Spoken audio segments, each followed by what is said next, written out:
throughout the day. It's hard to think. It's hard to pay attention and concentrate. It's hard to talk. And it was hard to persevere through the day. And it was hard to persevere through the night. In May of 2023, people from this church gave us money to go to a doctor and see what's going on.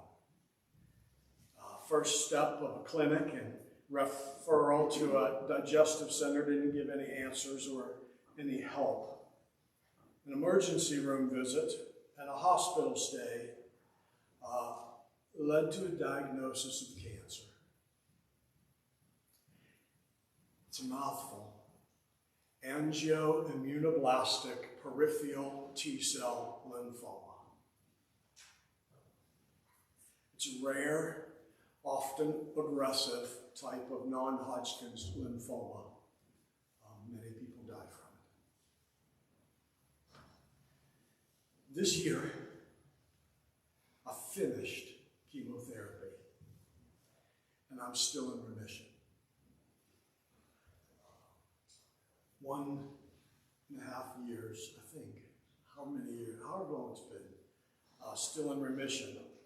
And even with the ongoing ramifications in my body of 4 different regimens of chemotherapy, a bone marrow transplant, close to 10 destructive chemo drugs, and a bucket full of both helpful and destructive post-transplant drugs, my doctor says that I'm not just doing good, but I'm doing great in my situation. And he's pleased. And when the doctor's pleased, that's good news. I'm his first success at treating my kind of cancer. The first one he's successfully treated, and I'm very happy to give him the victory. He says, as of my last appointment, that I'm very close to going back to normal living, depending on one more set of numbers, and one more round of biopsy, and one more PET scan. If things stay the way they are, we are good. And we know this all comes from the hand of the Lord. We're very aware of the fact that cancer could come back, often does. But the fact that it hasn't come back early is a good sign. He tells me if I make it 5 years without the cancer returning, it's very unlikely that it will come back. It's from the hand of the Lord. And no matter whether the cancer comes back or whether it doesn't, what the Lord has done is incredible. He has been good to me and my family. And I want to give you a list. How about another list? This one's mine. Very first thing he's done, in my mind, is he's preserved my life. Early on, when the first chemo failed and grew in its resistance, the cancer grew in its resistance, and it really looked like I would die,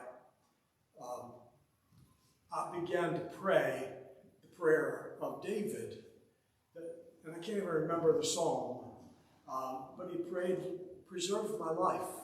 And I began to pray, if the Lord would see fit to preserve my life for my family, for our church family, for my own joy and satisfaction in living, and to be able to serve him, and to be used by him, preserve my life. And so far he has. Not only has he preserved my life, but he's upheld and he's sustaining me in an overwhelming weakness. I've never been this weak in my entire life. I've never been this physically weak. I've never been this mentally weak.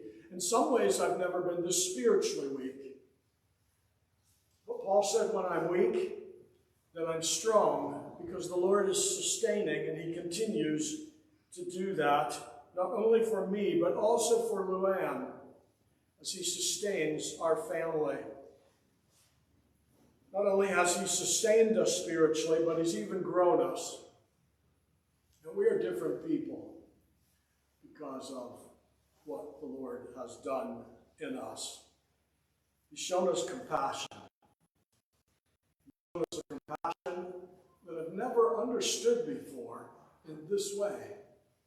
The same God who cursed this earth, the same God who said, "You shall surely die," the same God who in his providential sovereign plan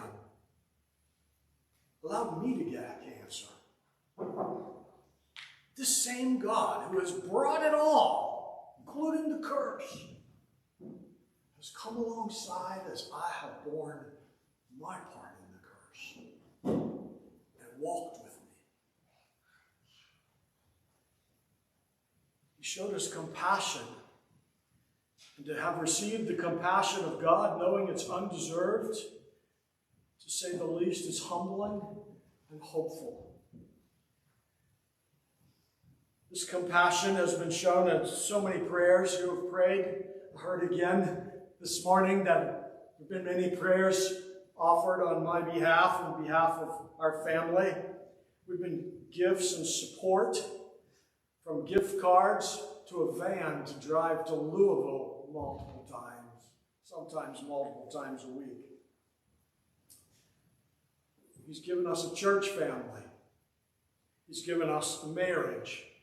And I cannot imagine doing this without my wife. When he says, no, not when he said, when we said, in sickness and in health, my wife has stood by me, not only in 39 years of ministry, but also in this. And I'm very thankful. It's the Lord's compassion. He's given us hope in our hearts, even with incredible uncertainty and grief and pain. He's cared for us physically and spiritually and mentally. He's providentially cared for us through the doctors and the medical world, guiding us to the right doctor at the right time, who maybe even tried just the right experiment. Possibly, we don't know.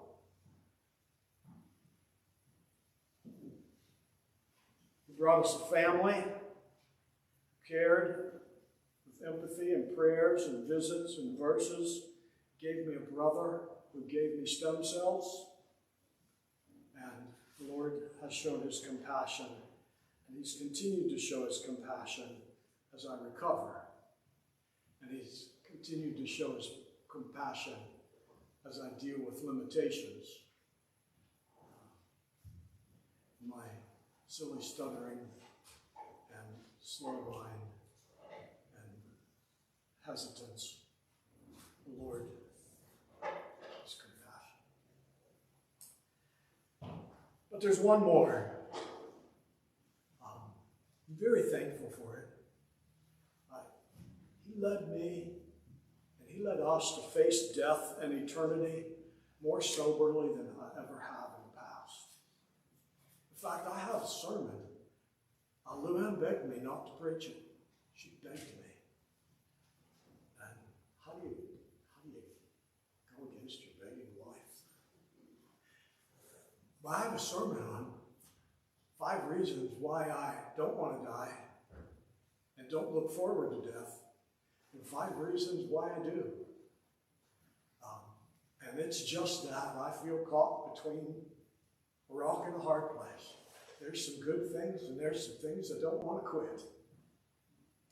But he led us to face death and eternity more soberly than ever, and it's changed my life. And I just heard not too long ago, it's changed my preaching. I'm tired of playing, and I don't want to see people play. Because there is one thing that will carry you when you stare death in the face, and when you can't get out of your bed, and when you hurt and can't think and can't talk. There's one thing that will sustain you with joy, and that is knowing the living God. So to say I'm thankful seems so inadequate, but I thank and worship the Lord. He has given so much. And in a very real way, I feel like the man in the Bible. You could probably name him once I tell you the verse. He's the one who said, "The Lord gave, and the Lord has taken away. Blessed be the name of the Lord." And on this Thanksgiving week, I am thankful. I am thankful. That's my testimony. Will you sing with me as we sing, "Blessed be your name"?